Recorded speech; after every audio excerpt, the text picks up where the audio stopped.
We will call to order the December 8th, 2022 City Council meeting for the City of Longview.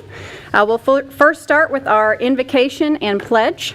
The prayer and pledge will be led tonight by representatives of the ELF Coalition, which is made up of several local groups that work together each holiday season to share information and resources on Christmas giving.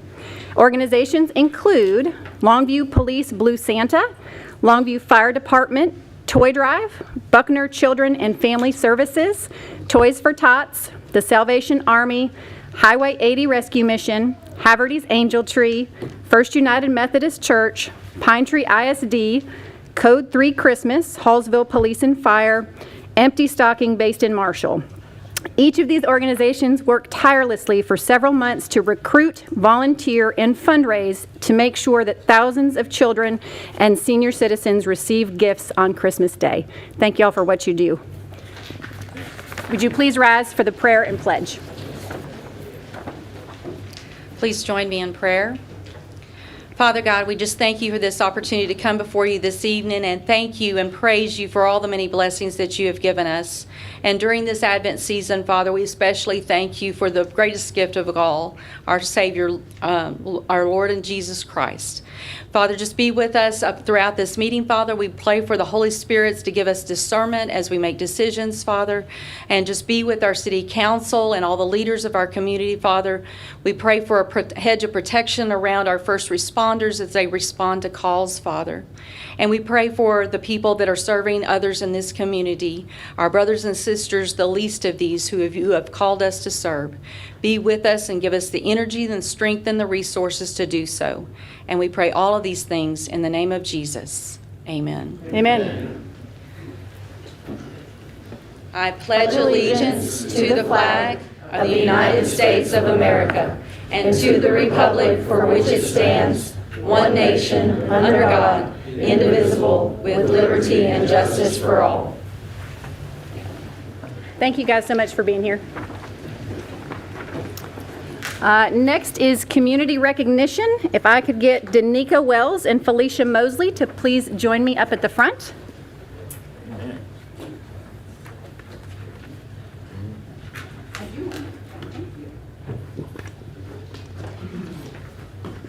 Come on, right up front. Kristen, thank you for being here. Earlier this summer, Danica Wells and Felicia Mosley hosted a pool party for a group of teenagers at a local business. There was another party at the same time for younger children. During the party, Danica and Felicia noticed a child in the bottom of the deep end of the pool and rushed into action, pulling the girl from the pool and providing CPR. Their actions saved the life of the little girl. Police Chief Anthony Boone is here and would like to also recognize these local heroes for their active service. We are in such a debt to you. Thank you for being amazing community partners, seeing a need, jumping in to fill it, and making such an impact on our community. That's amazing. Thank you.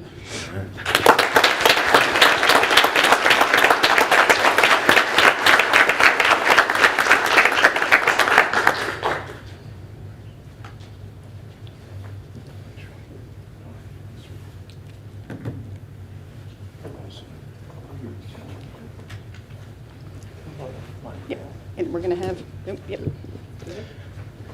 Officer Hodges actually responded to that call, and he saw their heroism, and he is the one that actually wrote this up after the incident was over and wanted to make sure that you were both recognized for what you did. And also, when we get through taking our pictures, I have a challenge coin from the police department that I also want to give you as well. So thank you all.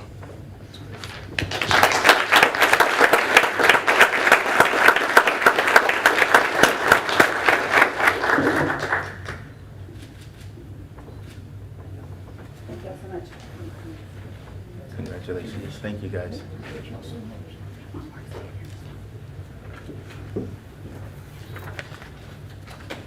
Next is employee recognition. If Officer Tyler Stroshine could join me at the front, please.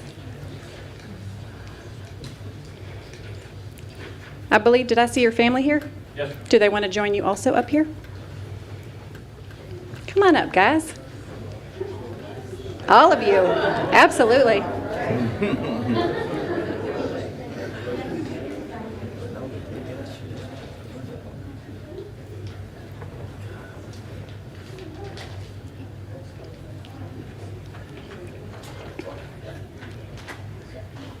guys. There's some more coming? All right. Well, we're good. We're good. Oh, man.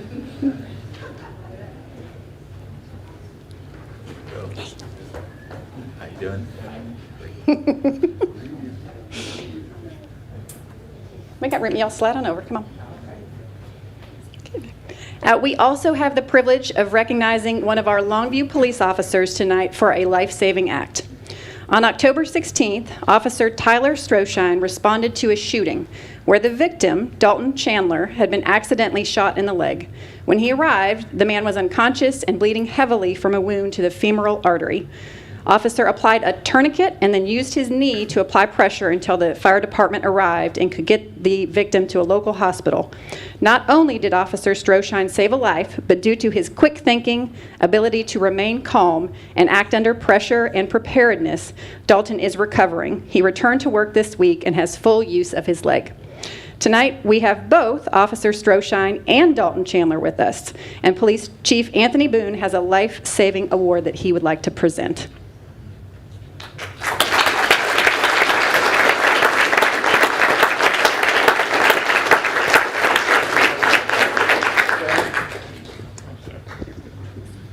So besides having a plaque for you tonight, I'll let you hold that, sir. Thanks, sir. Longview Police Department's a member of Texas Police Chiefs Association, and what they do is anytime a tourniquet's used, they will make sure that a new one is sent, and also a challenge coin from the Texas Police Chiefs Association. So I have that for you tonight as well. Thanks.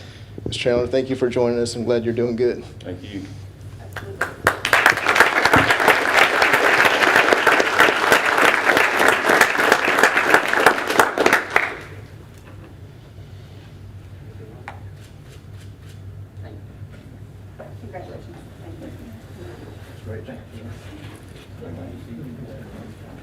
Thank you, sir. Thank you very much.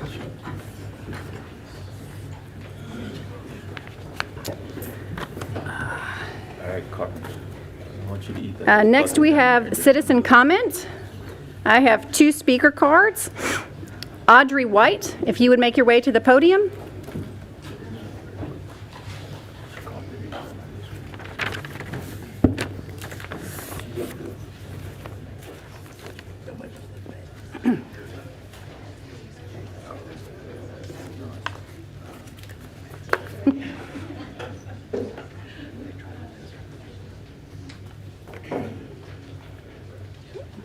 Welcome, Ms. White. If you would please state your name, address, and then you'll have 3 minutes.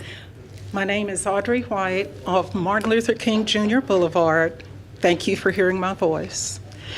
I have lived a rather secluded life for a long time, although a lot of the people in Longview do know me. I am here in reference to my property seen as dangerous and abandoned by environmental code officers. Although they did manage to tag a currently operating business, I allege that the more appropriate adjective is not dangerous but endangered due to its architectural design and cultural implications. And it's one of only a handful of still operating Black-owned restaurants in the nation.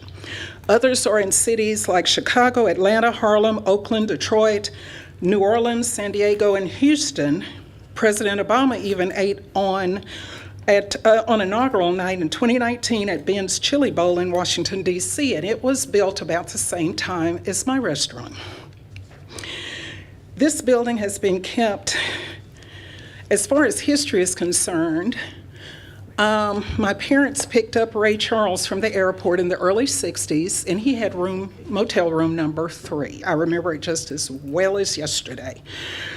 It has been kept fenced, lawn manicured from even a small gum wrapper. There is nothing on those grounds that is not picked up. The grass is always mowed, and it's kept free from vandals, varmints, and weather.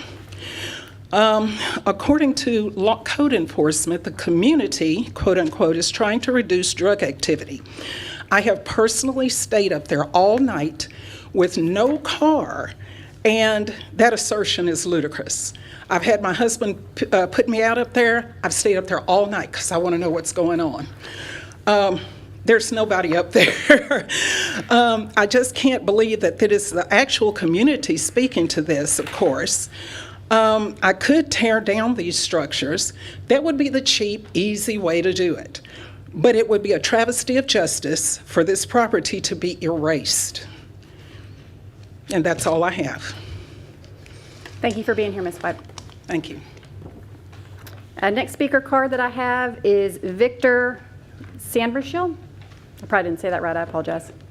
Hi. Hi. If you please state your name, address, and you'll have 3 minutes for comment. Yes, Victor Sandreschi, 419 South High Street, Longview, Texas, 75601. Sorry, my accent. My concerns at the food truck industry regulations compared to other places here in Florida.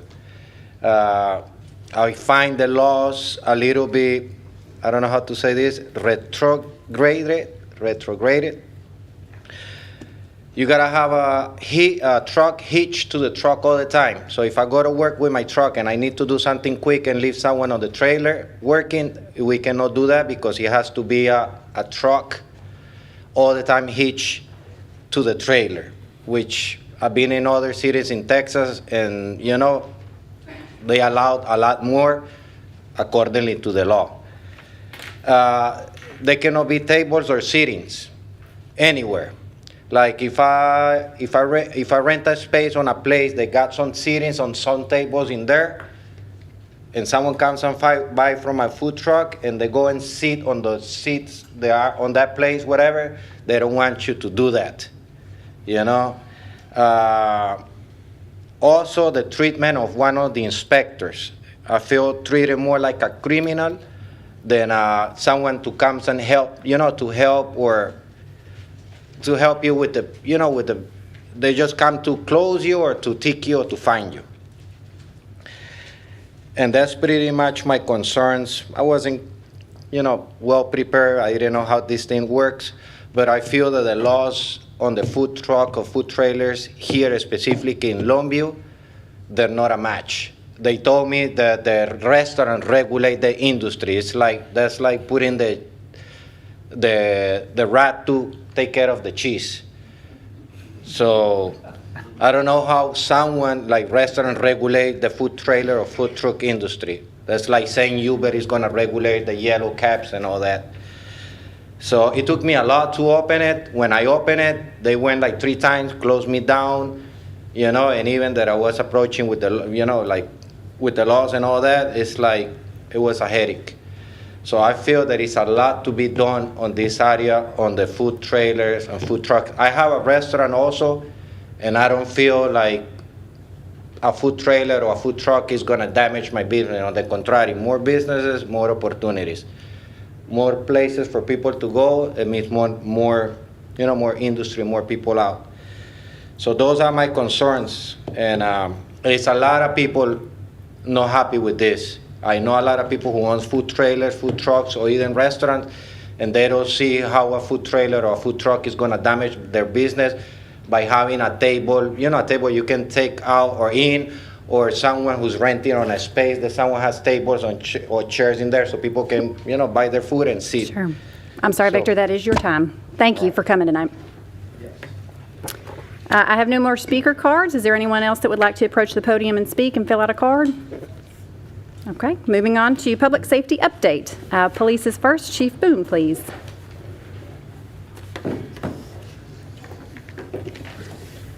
Good evening, Council. Mr. McPhee. First, we'll cover some November stats. Our priority 1 calls, we still have averaged that below 5-minute response time. Again, priority 1s are our hottest calls, and we had a 4-minute, 42-second response time on average for the month of November. Calls for service, we had close to 5,000. We had 4,873 calls for service during the month of November, with right at 2,000 traffic stops. We had 35 DWIs, and for the month of November, we had 164 crashes. For our survey results, we've actually sent out 6,274 notifications during the month of November, and 1,622 surveys were attached to those, and we had a 22% completion rate, And we've actually very impressed with the numbers. That's some of the highest numbers we've had thus far since implementing this back in February of this year.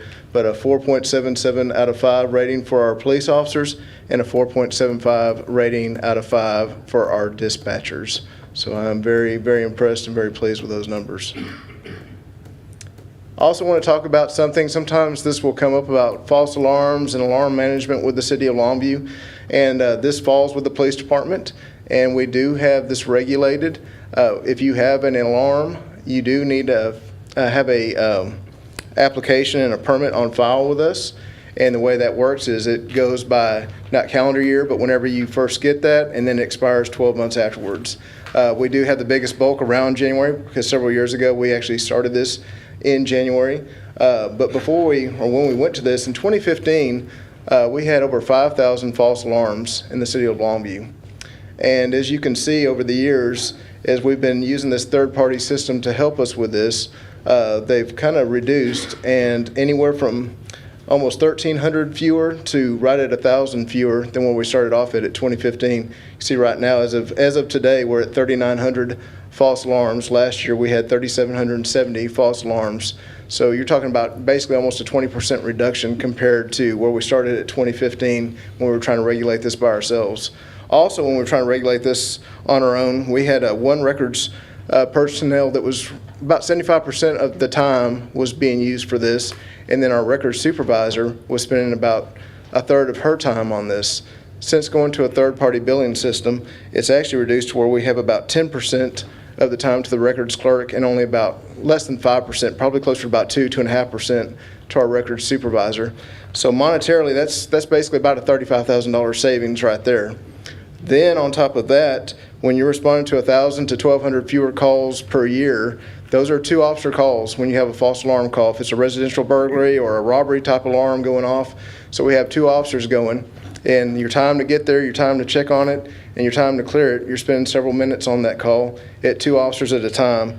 So that works out to probably at least in the ballpark of saving about 1,000 hours and $30,000 a year in officers' salary when they're not responding to calls, and they can actually use that time to be proactive and be responding to other calls.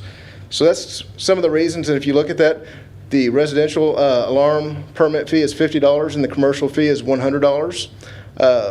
We still need them filled out, but if you're over 65 years of age, the fee is waived, and also for schools and government buildings.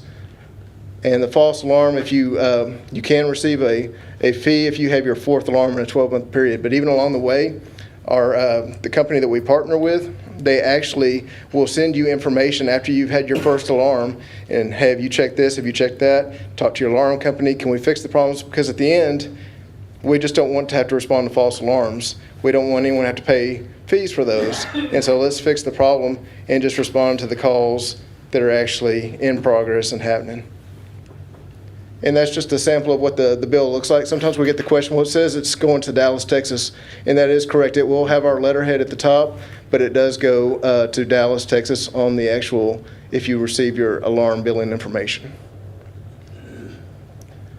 So kind of swapping gears, want to highlight Agent Alex Castillo. He is what we call a TFO, a task force officer with the FBI.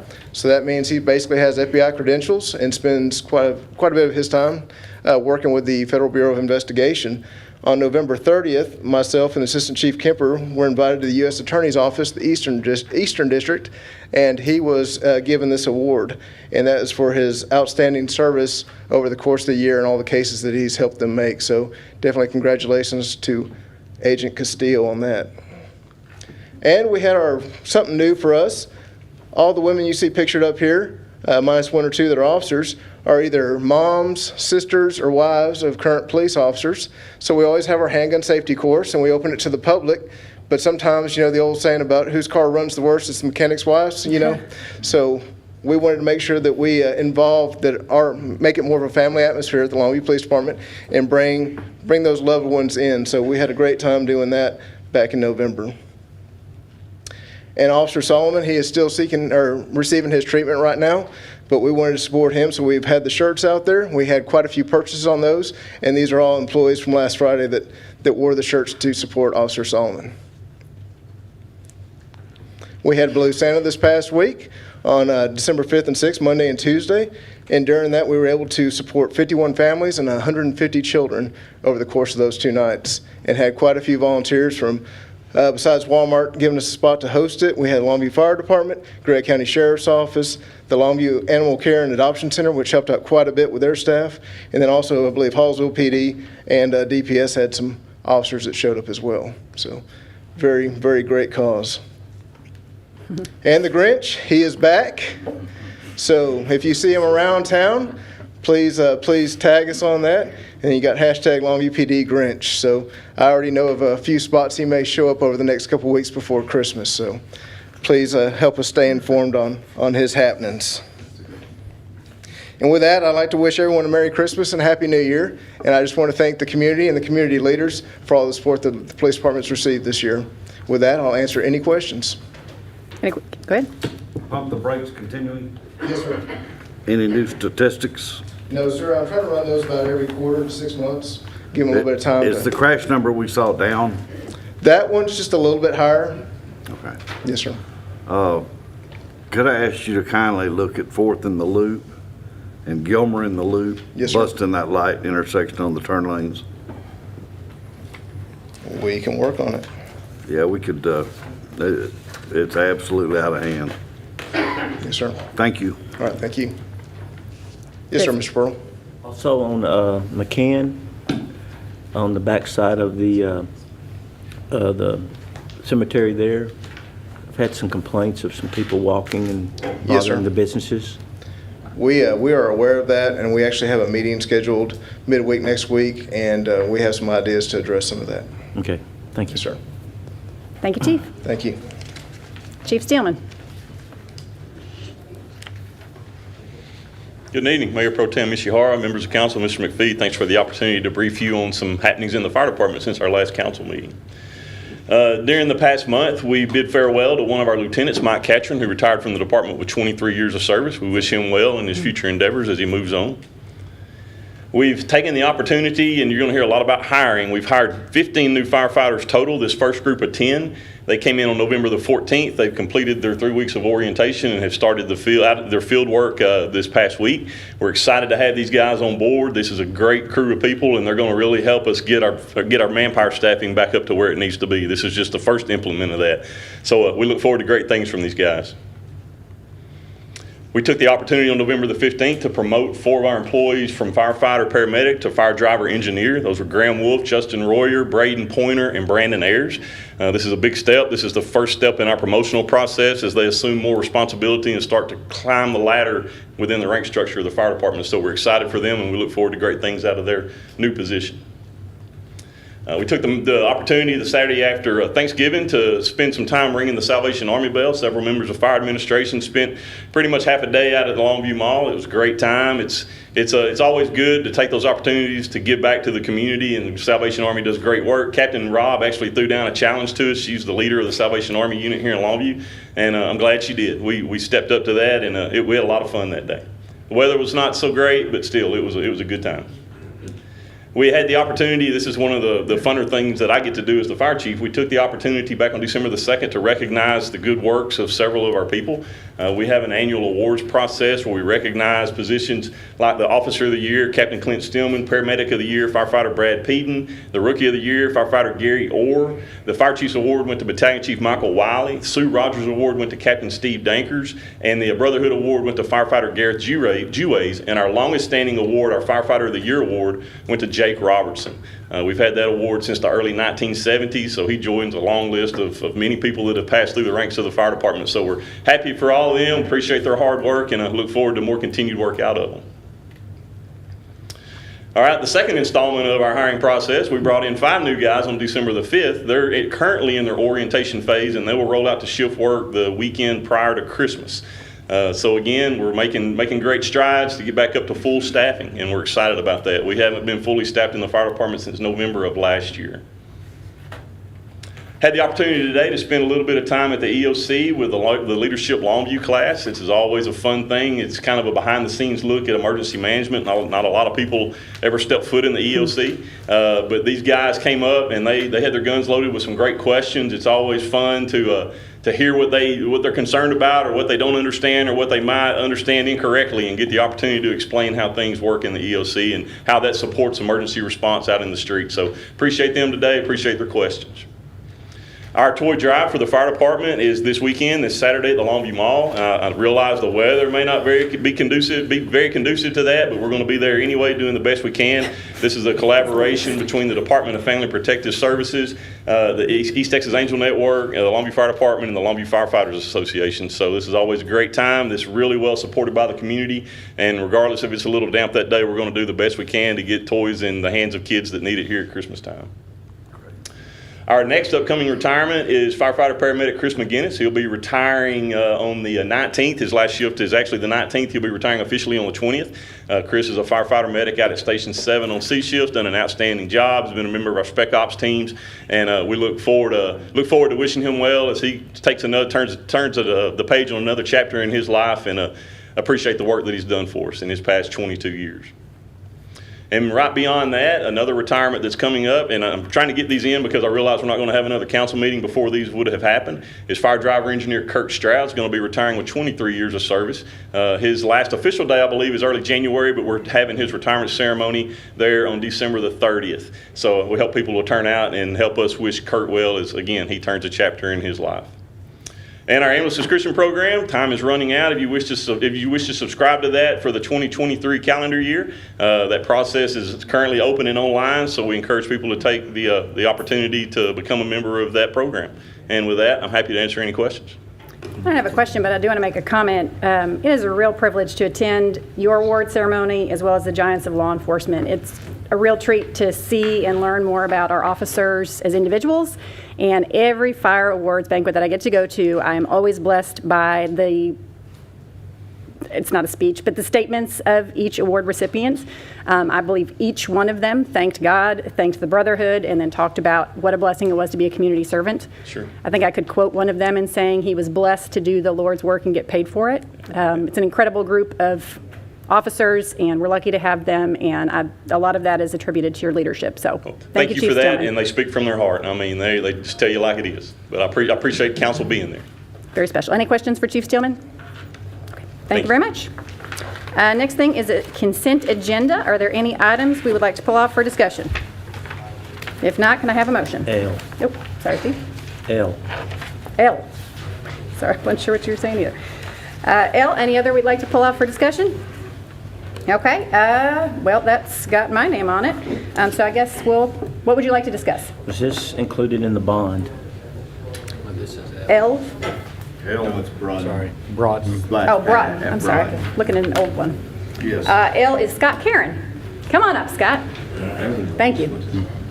We'd originally identified the replacement of the splash pad in the bond project. However, the bond funding was not enough to be able to cover the improvements to the splash pad. So we had included the cost to update that in the annual operating. So how many other projects have we done that we've had to go back over that were included in the bond and then come back to us for more money? Well, the other one I know that Broughton is the retractable bleachers are also included in this year's budget, as well as a pavilion. So there are a couple items that. So none of the other bond projects on any of the other part of the city have had to come back for us for money yet? Not to date that I can recall. So we still do have 3 more projects moving forward. And again, the challenges, we had identified those projects in 2017, and as well as the cost in 2017 as well. And so the challenge is trying to fit everything in that we had hoped and wished for from 2017 into today's dollars. Do you project any other projects to have to come back to us for more money in the future? I didn't hear you, I'm Do sorry. you project any more future parks projects to have to come back for more money?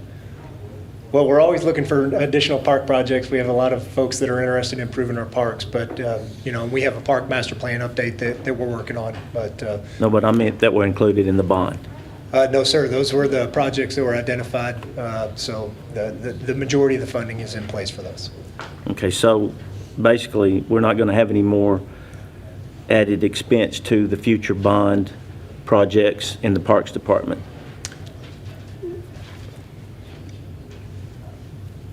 Well, we're always making improvements to all of our parks. And so whenever we need water fountains and picnic tables, benches, and all those types of items, those are in our annual budget requests. So That's a no. You don't know yet. I don't know. Okay. Hey, I have a question. Mr. Karen, so a lot of this was budgeted, what, 5 years ago? The bond projects were, yes, sir. Yeah, so within that 5 years, our economy has kind of fluctuated somewhat. Do you think that's kind of affected some of those prices to? It's affected not only this project, but I think pretty much every bond project that we Sure. have in city, and not just bond projects, but overall city projects. Sure. So it wasn't that we were that far off with our projections? No, and It was just things out of our control a little bit. Correct, and we worked very diligently to get everything within the project that we had told the residents that we were going to get in there. But if we get to the point where we cannot fit all of those in, then we prioritize it to be able to reach the most highest use of that project, and then hope to be able to fulfill it with. What happened to the Spring Hill Park project? The park out there at Spring Hill, what happened to it? Sure, it's on this next round of bond projects. Yes, sir. Okay, and it's going to take more funds.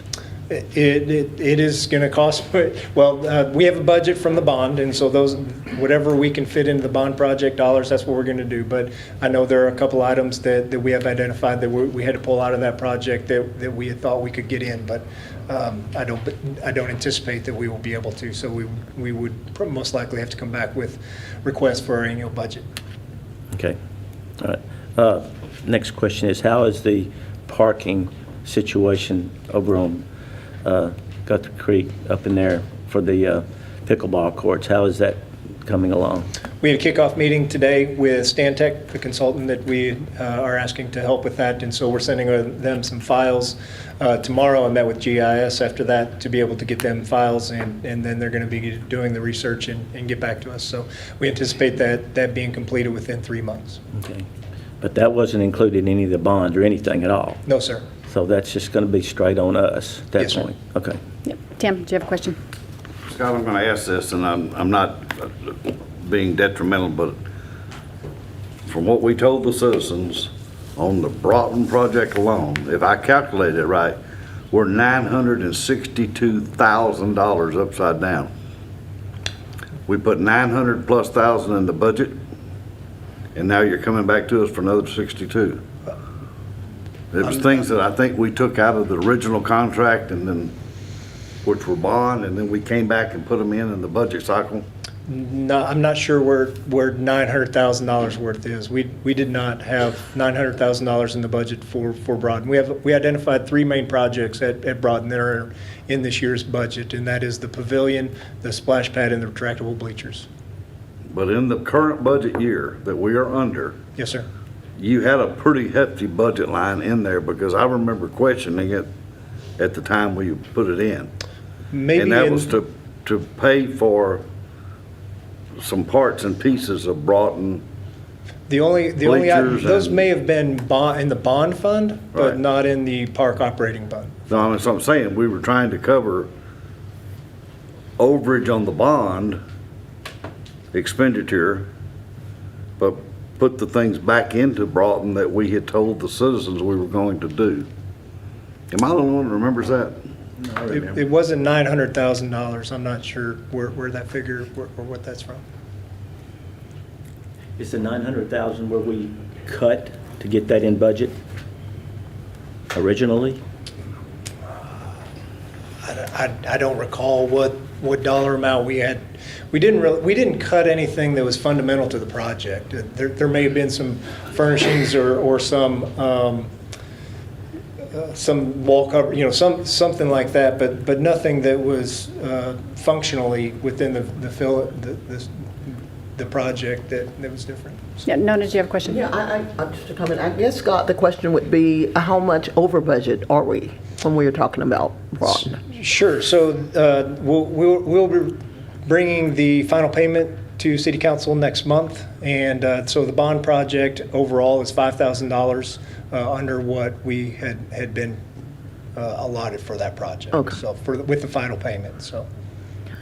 And what you're asking for today is the 62,000. Right. Yeah. Yes, ma'am. So we're, That was within the M&O budget for this year, the 62,000. There were those three items that he mentioned that were within the budget. That's just for this year. We're talking about the bond project total since it started in it. It doesn't make any difference really, because we promised the citizens what we were going to do. Sure. We have to do it, and we have the funds to do it. So it's just that we're trying to be accountable up here to ourselves of what we've actually spent. And you're telling me, well, we're $5,000 under the whole project at this point? What did we cut off the original bid on it to get to that point when we had to start cutting to get the bond down or to get it where it was supposed to be? Sure, and I don't have a list of those items in front of me, but certainly the three that we have in this year's operating budget were in the first go-around, so. are there any other questions for Scott?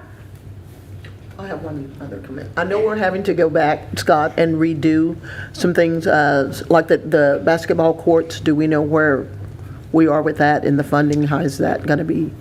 On the park projects? Yes. They have been completed. So the basketball courts have been completed and they're holding. So we'll continue to monitor that. We do have a one-year maintenance bond on all projects Great. after the final payment. So the final payment on the park projects was September, I want to say. So we do have, an additional 9-10 months as far as the maintenance is concerned. And if there are any items specific to that people have identified, please let us know and we'll be certain to meet with the contractor on. We do, throughout the year, keep tabs of the items that we do know of, and then we also, at about 11 months, we do an inspection of the project as well to make sure that they are going to be are fulfilling everything within that maintenance bond. And again, I know specifically on Cargill Long, we have some cracks that need to be sealed and those kind of things. So we do know and understand that there's some maintenance items that do need to be corrected within that one-year time frame. Thank you. Thank you, Scott. If there are no more questions from Scott, is there a motion on the consent agenda? I move to approve. Second. All right, all in favor, please say aye. Aye. Any opposed? Consent agenda passes. We'll move on to zoning items. Zoning item A, Ms. Choi. Thank you. The applicant is requesting a specific use permit to allow for a restaurant with a drive-through window in general retail zoning district. A specific use permit is required for drive-through windows within this zoning district to ensure no negative impacts on surrounding properties. Toller Road is classified as a local arterial roadway, and this use is appropriate as long as access management is followed. Planning and Zoning Commission, along with staff, recommends approval of this request. I'd be happy to answer any questions at this time. Are there any questions for Ms. Choi? This item does require a public hearing. The public hearing is open now. Are there any comments on this item or any citizens that would like to speak? Okay. I see none. We will close the public hearing. Move for approval. Second. All in favor, please say aye. Aye. Any opposed? Item is approved. Item B. Thank you. The applicant is requesting to rezone lots 1 through 4 of the Wilmouth addition from general retail zoning district to two-family or duplex zoning district located at 810 and 812 South Green Street. Currently, there are two duplexes, one located on each of the properties. The owner would like to bring these properties into compliance with the current zoning regulations. Green Street is classified as a collector roadway and is maintained by the city of Longview. This type of development is appropriate as long as access management is followed. Planning and Zoning Commission, along with staff, recommends approval of this request. I'd be happy to answer any questions at this time. Any questions for Ms. Choi? I move to approve. I have to open a public Oh, meeting. sorry. This item requires a public meeting, which is open at this time. Are there any citizens that would like to comment? Seeing none, I will close the public hearing and ask for a motion. So moved by Mr. Wade. Is there a second? Second. From Ms. Snoddy. All in favor, please say aye. Aye. Any opposed? Item passes. Moving on to zoning item C. Ms. Choi.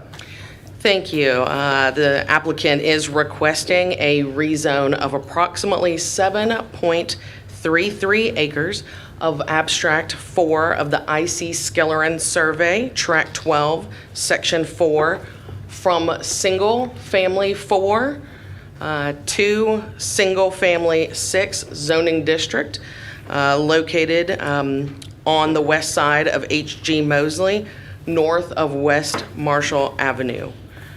Currently, the property is zoned Single Family 4. Within that zoning district, it requires a minimum 7,500 square foot lot with a minimum 60-foot wide and 100-foot deep, with a minimum house size of 1,200 square foot. The proposed zoning district is SF6, and that zoning district does allow for a minimum lot size of 4,000 square foot with a minimum lot width of 40 feet and depth of 80, and with a minimum house size of 1,000 square feet. H.G. Mosley Parkway is classified as a minor arterial roadway and is maintained by the city of Longview. This type of development is appropriate along this roadway as long as access management is followed. Staff does find the proposed zoning change is consistent with the future land use map and surrounding uses. Therefore, it does not constitute spot zoning. Planning and Zoning Commission did make a recommendation to deny this item. The local government code states that affirmative vote of at least 3/4 of all members of the governing body, which is City Council, is required to overrule this recommendation from Planning and Zoning Commission. I would be happy to answer any questions at this time. Any questions for Ms. Choi? Go ahead, Tim. First question is, where's the access points? The applicant did provide a plan. I will be happy to show that. The access point looks like it is coming off of Rambling Drive. And And I believe the applicant is here, the engineer, but it appears that their proposed entrance is coming off of Rambling Drive. Are there any other questions for Ms. Choi? I do have a number of speaker cards, so I will go ahead and open the public hearing on this item. And our first speaker card on this item is Officer Rawls. If you would please step to the podium, tell us your name, address. Retired Longview Police Officer Rawls, thank you. John Rawls, I live at 17 Rockwall Drive. Our property is on the corner of that map of the property that's in question. I think, oh, you can't while it's timing. Our concern, my concern of this property is the size of the houses and the lots that will be going into this piece of property. They're not compatible with the ones off of Stonegate Castle or off of Rockwall. Most of our houses in those areas are from 3 to 5 bedroom houses. The other major concern is the access point off of Rockwall, Rambling into this piece of property. It is a little short dead-end street that I think will cause more headache on Rockwall than Rockwall's can handle at this time. The other thing, that map did not show an oil well site. This has been a question that came up before. According to Sabine Oil and Gas, that is an active oil well site. The well is not active, but the site is active. It is connected to other wells in the area by pipeline. And according to Sabine Oil and Gas, at this time, they're not planning to close it or remove it from that piece of property. So I appreciate you listening to me, and I thank you for the compliment. Thank you, Officer. Thank you, ma'am. Next speaker card that I have is Steve Hemphill. Yes, ma'am. Thank you. I'm Steve Hemphill. Been living here about 30 years, and been living on South Castle, 120 South Castle. My property was, you put the picture back up, I don't know if you can do that, but it's the one in the corner, top left-hand corner of the picture of the proposed zoning changed. As Officer John talked about, we're worried about traffic, and one thing he did mention, we have the cross-country kids that are always up and down that road during the school year, and we're worried about their safety. But there were several things we're just kind of surprised at. First of all, we didn't know it was zoned for 1,250 square foot homes in that area, when everything around there, and you can look at the numbers, I pulled them up, it starts at 1,500 to 3,500 square feet. So I'd like to see if we could request it be a larger, not smaller. I looked up the numbers as best I could in the short amount of time I had getting ready for this, but Rockwall Estate borders, it has 11 houses. The smallest one is 1,940 square feet. The largest 3,503. And on Rockwall Place, I saw there were just quickly 3 of them. The smallest one was 1,760, and the larger was 2,240. The others are all in that same range. So it was just a surprise to find out that, I mean, we're glad for it to be developed, but we'd like it to be similar to the area houses. Otherwise, it's going to hurt property values in the whole area, not to mention the traffic problem. By the way, if you're also against this, if you want to stand as I speak, feel free to stand to kind of show. There's very few people that even knew about this planning and zoning, and then even fewer that knew that we're going to have to come up again and talk about it, because only people within 300 feet got a notice about this, and so that was a little surprise too. But to reduce it from 1,250, which is already too small, to go to 1,000 seems even worse, and we're surprised at how many people did actually show up at the planning and zoning meeting just to express concern. In fact, no one spoke for it. A whole list of people, bunches, spoke against it. And as soon as they said they opened up for a nomination, the guy sitting right here said, I nominate and I second, and they're ready to vote for it after there was no proposed for it and everybody talking against it. That was a surprise. We were also surprised that it seems audacious for the developer to get a no from the zoning committee, which you guys have put in place for this, and then to come to this committee secondly without even, they didn't even have a picture of what they wanted to do before, so it seemed very unorganized. So we respectfully just wanted to ask in closing that you abide by the previous zoning committee's decision, and that you consider zoning it to larger homes rather than smaller, or at least no smaller than it is now. Thank you for letting me speak. Yes, thank you for coming. The next speaker card that I have, I think that's Shane Harold.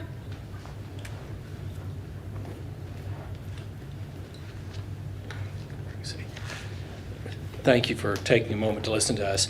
I live at 118 South Castle. My property actually is bordered on 2 sides by the area they're talking about developing. That would put, depending upon how it's situated, 3 to 5 of these houses along my fence line immediately. 20 years in the social work field, my previous life, I've been in and out of a lot of small neighborhoods that were built primarily for investment type property, which is pretty clearly where this is headed. They tend to degrade rapidly and create problems. This is primarily exactly the reason I sold my home on the other side of Pine Tree Road about 15 years ago, when a couple of families came in and bought up a lot of houses, and these were 1,300 square foot houses, and turned them into rental properties. I watched the lawns go from manicured to dirt. And my mom and dad, my grandmother and I all moved because of that.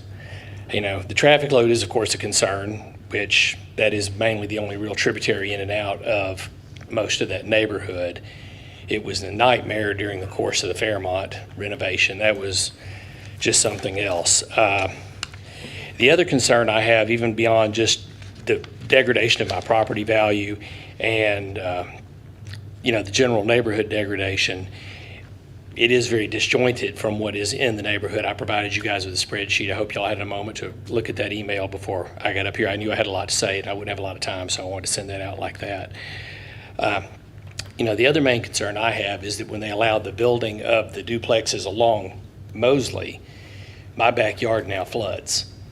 It's ruined my storage building. I get 3 to 6 inches of standing water depending upon how bad the storm is. It goes around the fence line and into the woods behind me now. If they develop duplexes along there and then they build the concrete island behind me, pretty much my property would be useless in my entire backyard. So I just thought I'd bring that up. Thank you. Thank you for coming. Next speaker card that I have is Philip Smith.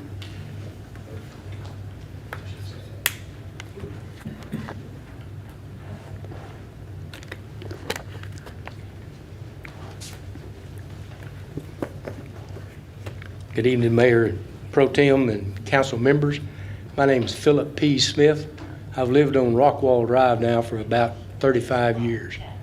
And it's always been a nice, peaceable, clean subdivision. Everybody keeps up their properties to the maximum extent, not just a little bit. Everybody always drives through and say, we really like, it's been there many, many years. It was part of the old Castleberry estate, which was a plantation. I don't have a problem with that subdivision going in there. That's good development. But I got a problem with the size that they're requesting, and even with the maximum size they're requesting. That's too small for that area. I live right on the corner of Rambling and Rockwall. If you looked at that map, Rambling goes east. Rambling Drive goes east, and then it dead ends right there where the Castleberry Estates begin. All of that property back up in there where Rockwall Addition is and where that current subdivision is was an old plantation. And the family lived there, and they had family burial sites. There was also a stagecoach line that came in through there, and that marker is up on the corner of Mosley and 80. And then when they cut Mosley through, it got on the other side of it. But there's at least 2 of those rock memorial stands in that neighborhood. And I would like to know how they're going to handle the plantation and the art. I had an old fireplace, rock fireplace built in my backyard, and I found 2-inch cannonballs in that old fireplace. And my neighbor across the street on the creek bed, on the corner, right there on the corner of Rambling, found 2 more down in the creek bed, which is away from all of that from there. But there are artifacts all over that thing, and I'd like to know how they're going to protect them as they go forward. I would also say I would like to see their entrance off of H.G. Mosley rather than Rockwall and Rambling. Because like he said before about the construction on Fairmont, it'll be the same thing with all the trucks and everything for a couple of years while they're building properties up in there if they come off of Rockwall Drive through Rambling.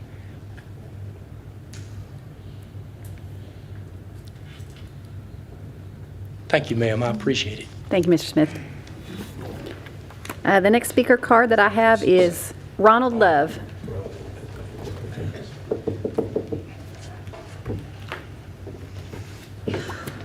Thank you. My name is Ronald Lowe. I live at 121 South Castle. I grew up in that neighborhood, lived there since 1955. So I put a lot of footsteps. We used to play on the old Castleberry estate. And again, there's a lot of historical value in those things. The neighborhood that I'm in now, I've been at the present house for about 35 years.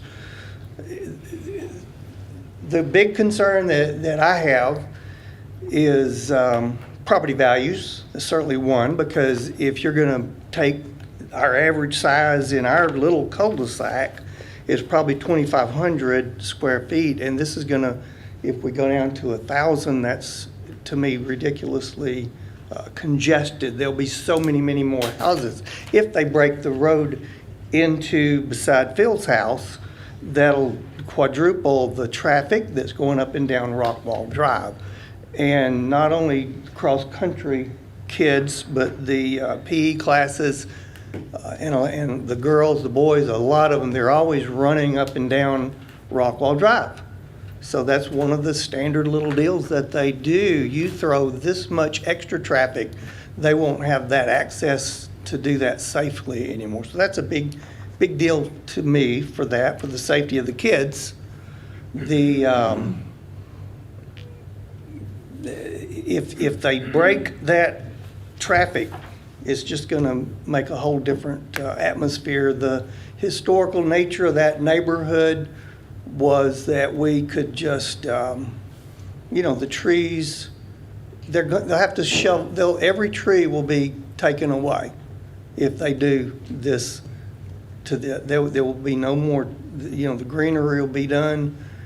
So I just think it's a travesty to consider going all the way down to 1,000 square foot. I also feel like we should find out how to make a request to increase the zoning from SF4 to whatever the next size, larger houses. So we feel like this is going absolutely the wrong direction. We feel like certainly that the council should honor the decision made by the appointed zoning committee. So, thank you. Thank you, Mr. Lowe. The next speaker card that I have is Wade Johnson.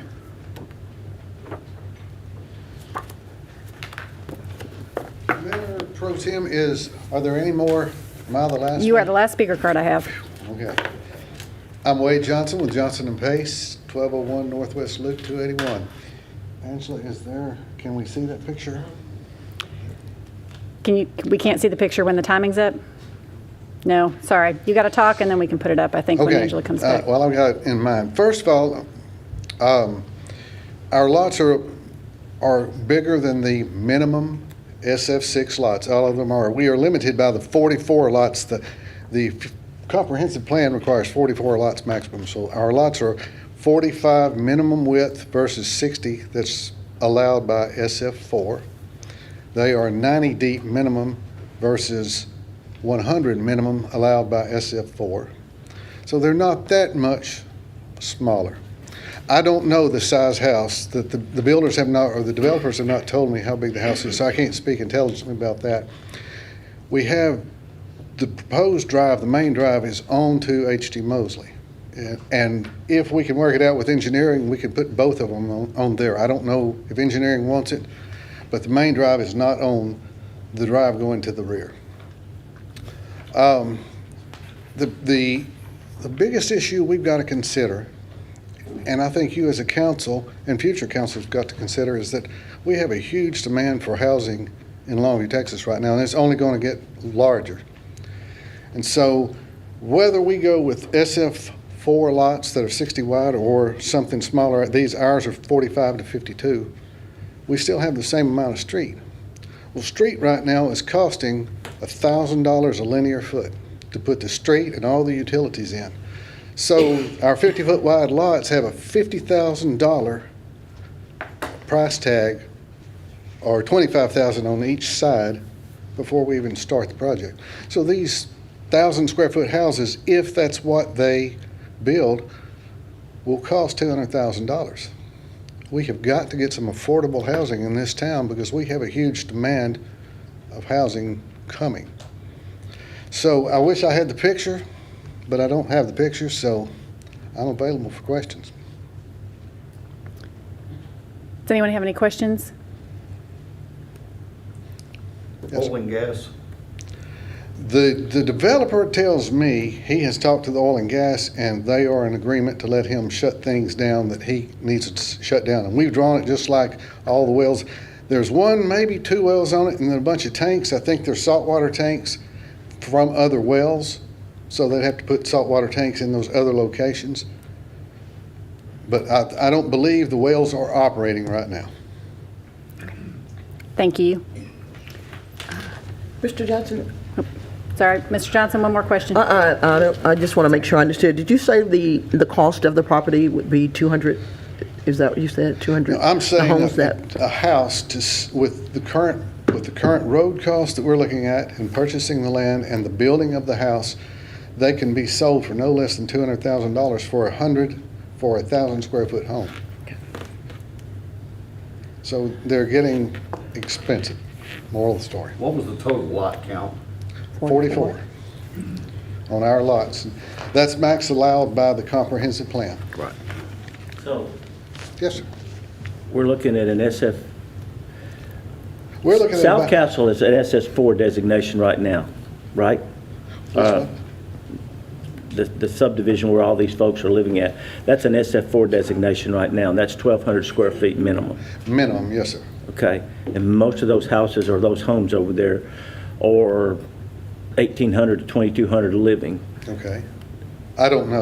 With garages, doors, and everything else like that. I mean, I walk over there a whole lot, and I know that area very, very, very well.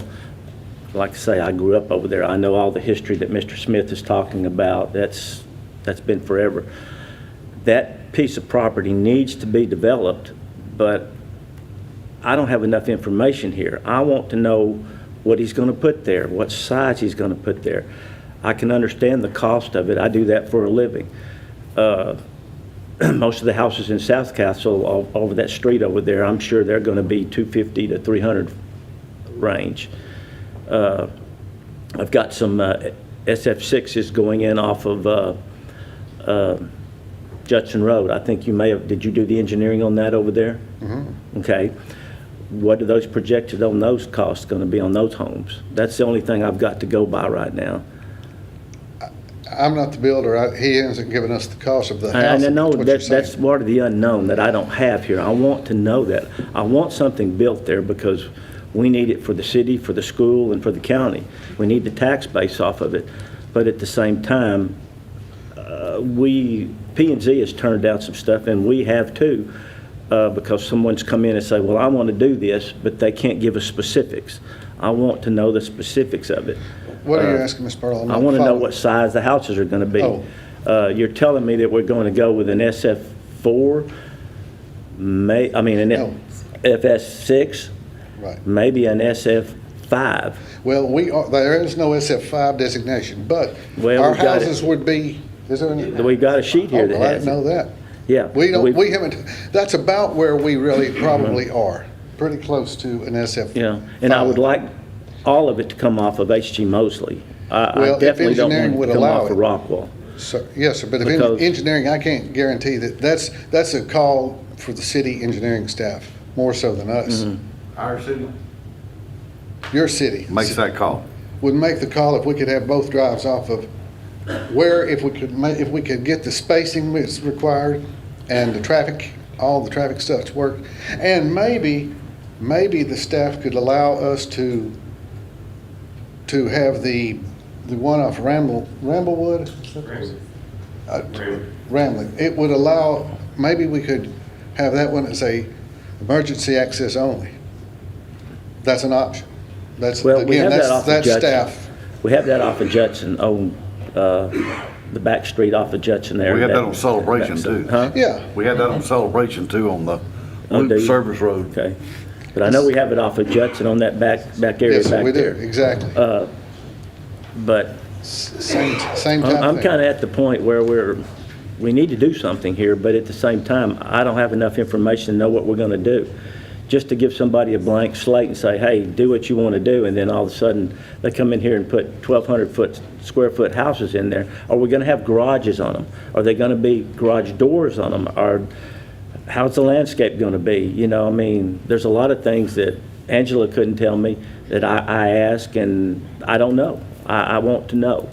Because like I say, we have turned down some investment properties for some people in this town because they didn't give us enough specifics. And that bothers me that we're giving an open invitation to do whatever these people want to do and not considering now, after going through everything, not considering what the area is capable of. We're going to impact Rockwall Drive very, very heavily. I know that. I cut through there almost daily, going back and forth through there, and it's not a bad street to drive on. But if you go in there and put 50 houses in there with 2 cars apiece, that's 100 more cars a day that are going to impact that right there. And like you say, we do have the school running through there. We do have the cross country. We do have that road is utilized a whole lot off of Fairmont by Pine Tree, and I want it to come off of H.G. Mosley. That was what I thought the intent was to start with. Now we're working off of Rockwall, which, you know, you just have to grow up over there and know what that was. And most of the people, other than Mr. Smith, most of the people haven't. maybe Mr. Lowe over there too, but most of them hadn't been where I have been on that forever and ever. But it needs to be developed, but I want some more specifics on it. I want to know what he's going to build, what size they're going to build. I'd like a concept of what they're going to look like. I think we're just giving the guy too much leeway here to do whatever he wants. We need to do something there, but I just don't care to give him an open slate here without some more specifics. I understand, sir. Are there any other questions for Mr. I Johnson? just want to know, how do we go about finding out Well, those why specifics? don't we table it? Have the guy come back with some more definite plans, and give us a better idea of what he's going to do, and then have a little meeting or a town hall meeting or something. You can have a town hall meeting with these constituents out here, and we can get them on board and say, hey, and we can come and talk about it at that point. We can be a lot more transparent about what's going on here instead of just, and there again, P&Z turned it down. And we kind of need to look at that. I don't want to completely wipe it off the board, but at the same time, I want to know what's going to happen there. I understand that. From what I'm hearing tonight, it's mostly opposition, but it's because of the size Yes. of the house. And we don't know where it's going to be coming in and out of. We've told Rockwall, when we first looked at this, my understanding was, when I first heard of this, everything was coming off of H.G. Mosley. Now we're looking at Rockwall. No, sir, it's always been H.C. Mosley. That's been the primary Well, interest. that was the first one, but now we've got a street coming off of Rockwall. That's always been there too. Both of them have been there since the start. Well, my understanding when we first started was it was coming off H.G. Mosley. And We have to have two entrances. I know. So one of them, the logical thing, the city staff, engineering staff would prefer Rambling Drive. Just because it's a connector street and connects the, fire likes it, everybody likes it. And there's already a sewer line running along Rambling Drive over to H.G. Mosley. It's there in place right now. So it was intended to be extended a long time ago. I just know, I think as a council, we have a responsibility to promote businesses as well as development. I think, that's part of our job and what we have to do. We're also talking about the fact that if they're building this many homes, we're looking at some taxable income for the city. I've heard a lot of the negatives, but I think there are a lot of positives here that we're not looking at, that we need to consider. And that's why I want to table it and let us see what he's going to do, what he's going to build. I mean, is he going to build the same house over and over and over, or is he going to change them up? Is he going to do something similar that's over off of Judson Road? That nobody had any really oppositions on that, and other than the dirt work going on right now, I hadn't seen any concept of what they're building there. And I'm gonna, I talked to Angela the other day about it. Maybe we're going to dig a little bit and find out what those plans look like, and then maybe present it to these group of people. So have we had any dealings with this developer before, or is there any of his projects that we can look at and know? Which one? I have a question. So, Ms. Choi, so what is actually being presented right now for us to consider? What are we considering? What's the thing that we're considering right now? The request is to go from SF4, which is what it's currently zoned, to SF6. Okay, so Yes, sir. that's what's on the table, correct? Yes, sir. Okay. I move to approve that. I think I do need to close the public hearing. Okay. So I will close the public hearing and have a motion from Ray to approve. And I second. I have a second from Nona. All in favor? This census does require a supermajority, which means 6 votes. Please say aye, 6 tonight. Please say aye if you vote in favor of the motion Wait a to minute. approve. If we table this, we can come back and look at it. We have a motion and a second that we are voting on now. If one of us votes no, I then we've understand. stopped it. I understand. All in favor, please say aye. Aye. All those opposed? All right, motion fails. Moving on to item D.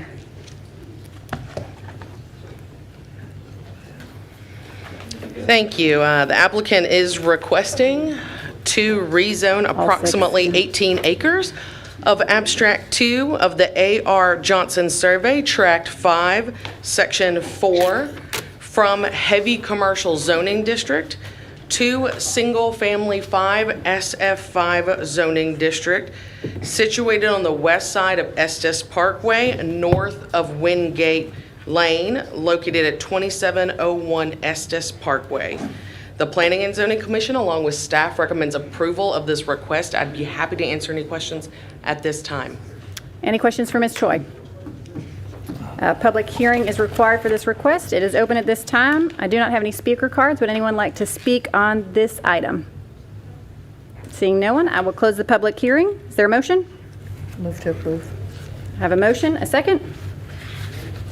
Second from Michelle. All in favor, please say aye. Aye. Any opposed? Item passes. Moving on to item E.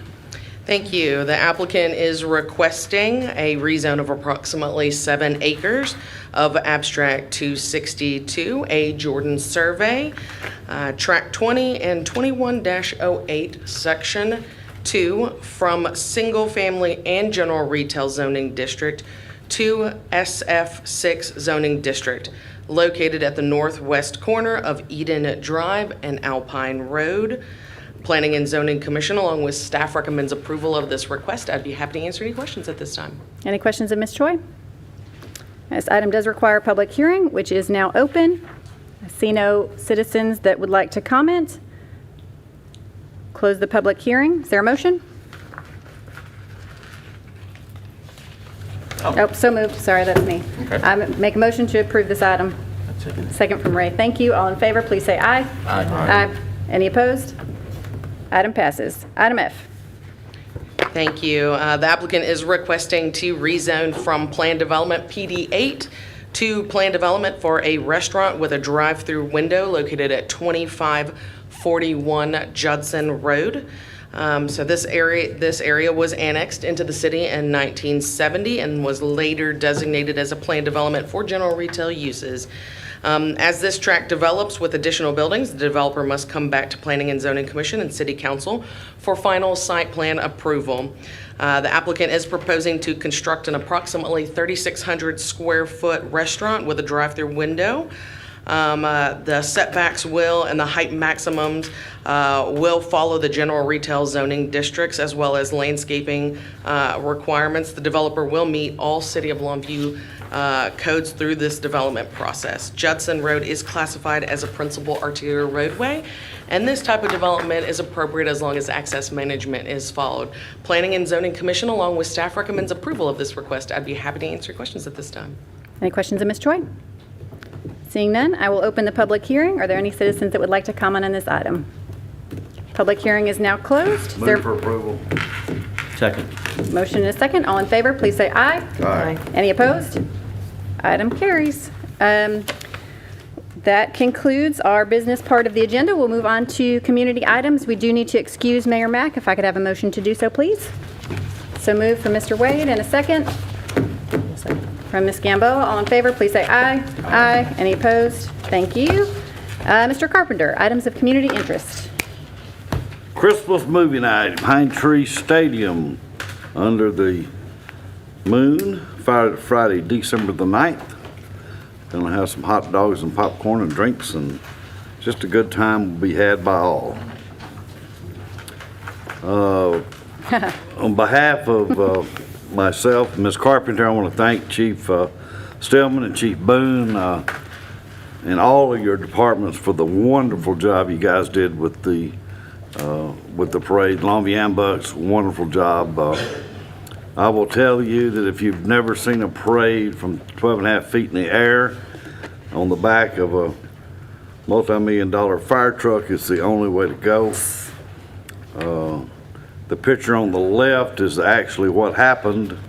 The picture on the right is a joke that I have with me and Chief Stillman about wanting to drive a truck ever since I've been elected, but truthfully I did not drive it, but I did sit there and look at it.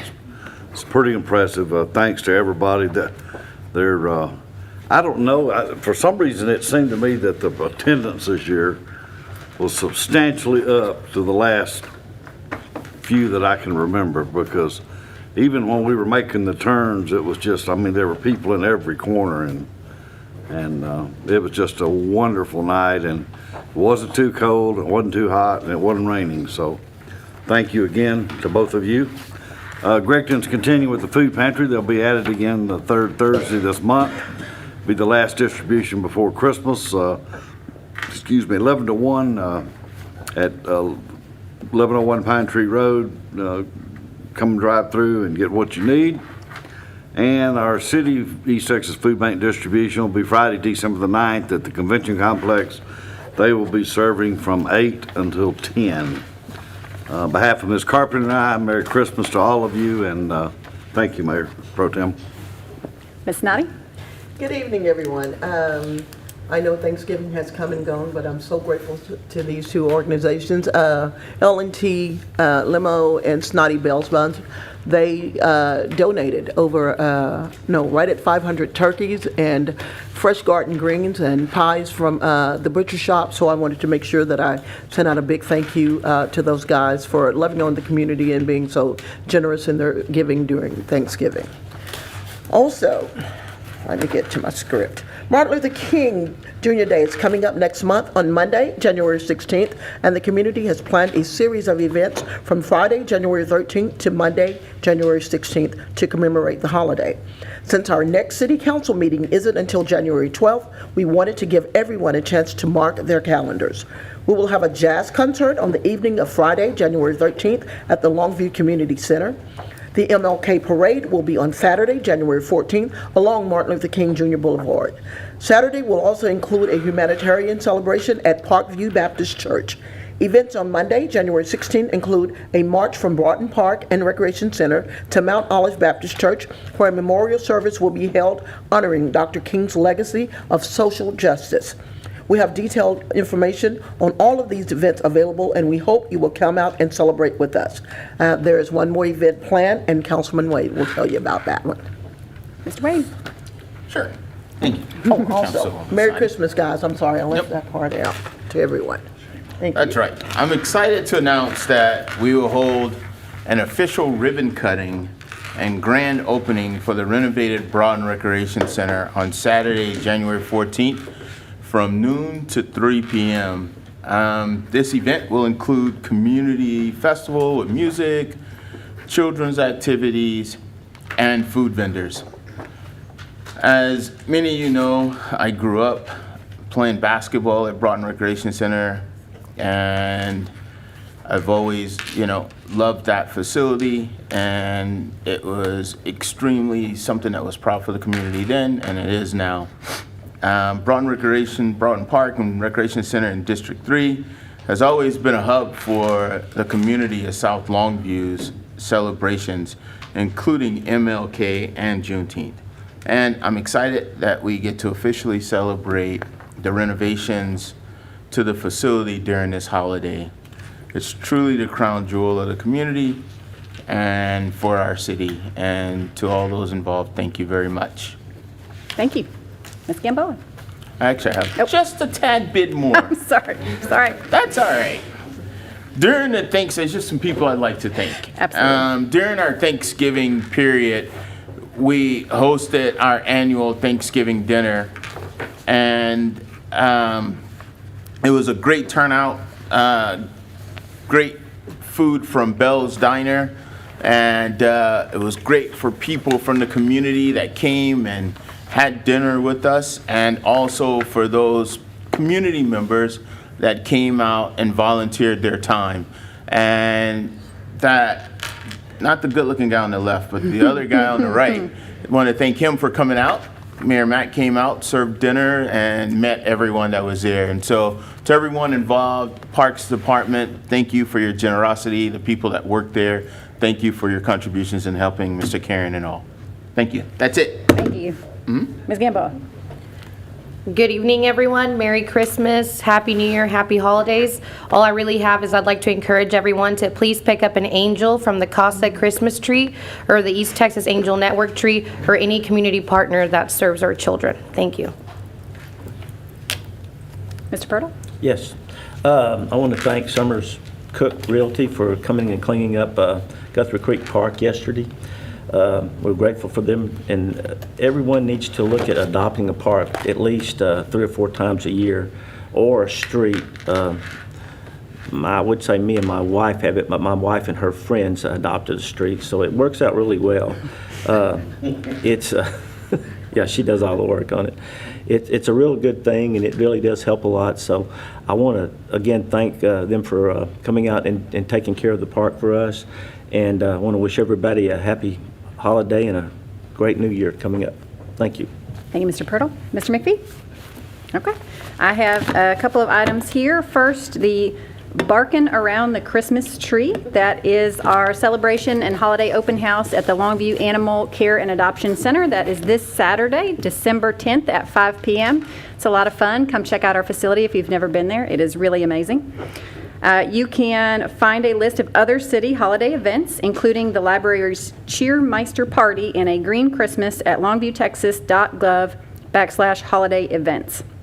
The City of Longview offices will be closed for the Christmas holiday on Friday, December 23rd and Monday, December 26th. Offices will also be closed on Monday, January 2nd for New Year's Day. Sanitation collection, trash and recycling will shift one day, the week of December 26th and January 2nd. So please notice when you should put your bins out. Homeless Resource Day. The city is now actively planning Homeless Resource Day for Thursday, January 26th of 2023. This event will be at the Longview Exhibit Building. Did I say something wrong? Okay. And we need your help in making up homeless outreach bags. For the complete list of needed items, please visit longviewtexas.gov/homeless. Donated items can be dropped off at the Longview Public Library from now through Monday, January 23rd. City Council will not meet again in December, so this is our last meeting for the year. We do want to wish you a very Merry Christmas and happy holiday season with your family. And as you celebrate, please do remember that the reason we celebrate is Jesus. Y'all have a good night. We are adjourned.